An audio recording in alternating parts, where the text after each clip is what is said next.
Man, he's gonna desperately be trying to get me to the ground. I'm gonna beat him up on the feet. I think he really tries to wrestle me and sneak on a submission. So I'm gonna beat him up on the feet, and I think that's gonna be the way we end it. So yeah, and as well, sort of taking a look at this fight, obviously coming off of the last one, in terms of sort of getting back to winning ways, it's something you've been able to do before and very well. In terms of getting back into that, what does that sort of look like when you do come off of a fight like that?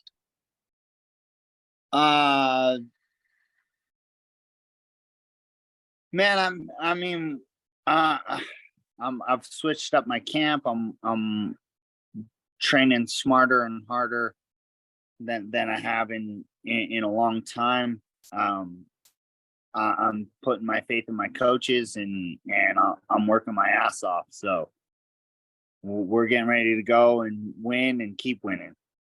Yeah, and obviously something that you're very well known for is the boxing that you brought into MMA and how good you've been able to use that in the sport as well. And a lot of people like to sort of criticize it when bringing it into MMA, but you've made it more than work during your time in the promotion. In terms of being able to use that and have it work so successfully for you, how do you sort of see that's been when you did first transition into MMA? So I've been doing MMA since I was 18 years old. So the boxing's just something I've always had in my back pocket. You know, nobody knew I've been boxing since I was 10 years old. I've been wrestling since I was 6. So that's something I've always had in my back pocket, and that's something I'm gonna keep handing out on the end of people's faces. Yeah, and as well, obviously, the two big contrasts in sports, but when you do sort of compare competing in one into boxing and then competing in MMA as well, what are some of the sort of biggest differences in there that people may not know so much? The transition from boxing to mixed martial arts, that one's pretty easy. You know, the transitioning from mixed martial arts to boxing, it definitely changes the way I fight and a lot of things that I do, like setups with my kicks and setups with takedowns and things like that. So just they're both two very different sports. I'm lucky enough to have a boxing background and to be able to get into the ring and fight with the best of them. I think as far as mixed martial arts go, I'm a step ahead when it comes to boxing, pretty much with everybody. So yeah, and as well, anytime we watch one of the fights, it's always very entertaining, very fast paced. In terms of going into a fight, I'm trying to give Justin Gaethje a run for his money as the most entertaining fighter in the game. So. And to have that and be able to do that so well as well, is that, you just mentioned there, really, is that something you're always looking to do, to put on a show for the people that do watch your fights? Yeah, I feel like I've been a fan favorite my whole career, and that's just because I go out there and I lay it all on the line, and yeah, I'm definitely trying to. Fans are why we're doing this. Fans make us our money. So if I can be a fan favorite, you're damn right I'm going to try to be a fan favorite. 100%. And then as well, something that we've seen not just through your MMA career, but in boxing as well, you've always fought very tough competition. Even from the start of your MMA career, there were always tough fights, even early on in your pro career. But so we've always fought these tough tests. How do you feel as though that sort of built you to be in the position where you are now? Man, I just like beating up tough guys. I feel like it built my experience, from day one. I remember as a young pro, I said, who's the toughest guy in Utah, the state I was living? And I went after that guy. You know what I'm saying? And I've done that my whole career. And I think, it's just it helped me gain experience and kind of get rid of the nerves and believe in myself, because I've been fighting tough guys my whole career. You know, I'm not that guy who's fighting tomato cans and padding his record, and I'm fighting to fight the tough guys and put on shows for the fans. Beating up tomato cans isn't a show to me, you know. Yeah, and do you feel as though that sort of changed a little bit now? Obviously, so especially in the UK where I am, the route for fighters now is the main purpose. It takes some of the easier fights just to build up to bigger shows. In terms of sort of looking at what fighters should be doing when they do transition to pro, how do you feel as though fighters should be doing early on in the pro career to ensure that they can get the best out of it? Man, I think people that take easy fights and pad their record, they're building a false sense of confidence. They get in there with a tough guy and they end up getting beat up. You know, because they haven't been tested. They haven't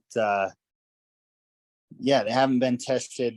They haven't proved that their self, you know, against a game opponent. They went in there and beat a couple chumps, and so I think it builds false confidence, you know.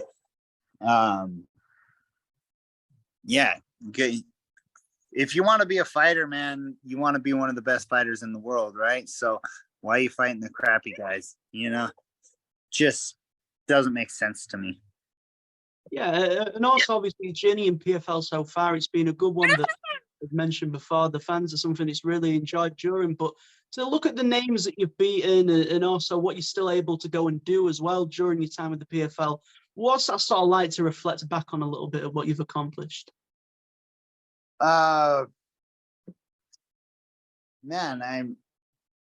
I beat big names. That's great. That's all great and wonderful, man. But I really want to get that belt. So I don't think much of it, you know. Good for me, I guess. But and until I get that belt and, you know, hang on to it for a little while, I'm gonna keep at it. So Yeah, and getting towards that PFL title shot and getting to that point, or getting to the finals of the $1 million tournament, in terms of getting there and the busy schedule that comes with it, what is some of the sort of enticing parts of that tournament setting that we haven't really seen in MMA for a long time? man, the point system, you know, that's something that's new to mixed martial arts and new as a fighter. Like, I got to go out there and I not only do I got to win, but I got to earn enough points to solidify my spot. So it really drives people to go for finishes and to take risks and, you know, really put it all out on the line. Where I feel like, so, you know, without that point system and without having to, hold on one second, I'm sorry. No problem at all. Without that point system and without having to earn those points, you know, people get ahead and they fight safe. And with that point system, you know, you always gotta put it out there, you know, and try to go for that finish and try to get those points. So that's something I think that's probably the toughest part of the tournament. Yeah, and as well as a fighter, obviously, in terms of sort of balancing being a fighter and then a family man at the same time as well during what's a really busy schedule, what are those two things sort of like to juggle as well a little bit? Stressful, man. Not only does it add a little stress on me, but you know, my spouse and my kids. You know, right now I'm in Utah. I'm away from my family. I'm away from my kids. I'm away from my 9-month-old baby, and I'm out here for, you know, a week, 2 weeks on end, trying to get my training in.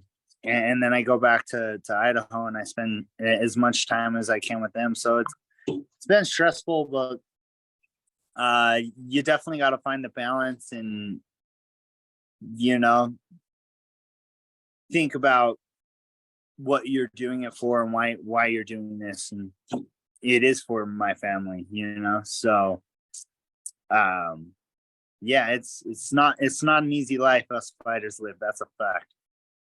Yeah, and when you are fighting for not just yourself but your family as well, what sort of things does that add to sort of building up to fights, and what does that sort of add in terms of a motivation, or what can it sort of just add to the fights?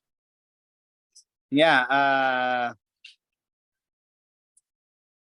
I mean, that's all my motivation, that's fuel to the fire, so yeah, I got mouths to feed and bills to pay, and being a fighter, that's how I do it. So it's all my motivation. And then the final things from me, I'm sure the fans have obviously seen you fight before, but what is it that they can expect to see from Cassius Clay Collard going into this next fight? Man, I'm gonna keep it gangster, and I'm gonna keep putting on shows for fans. I got a heck of a whole lot of new tricks and new things I've been working on, and so stay tuned. You're gonna have to wait and see. 100%. Well, that is everything from myself. I really appreciate your time. If you'd like to take a chance at any sponsors, anything like that, obviously just feel free to go ahead. Yeah, I got to give a shout out to Zombie Sports Co., Relentless Empire, Goodwin Chiropractic.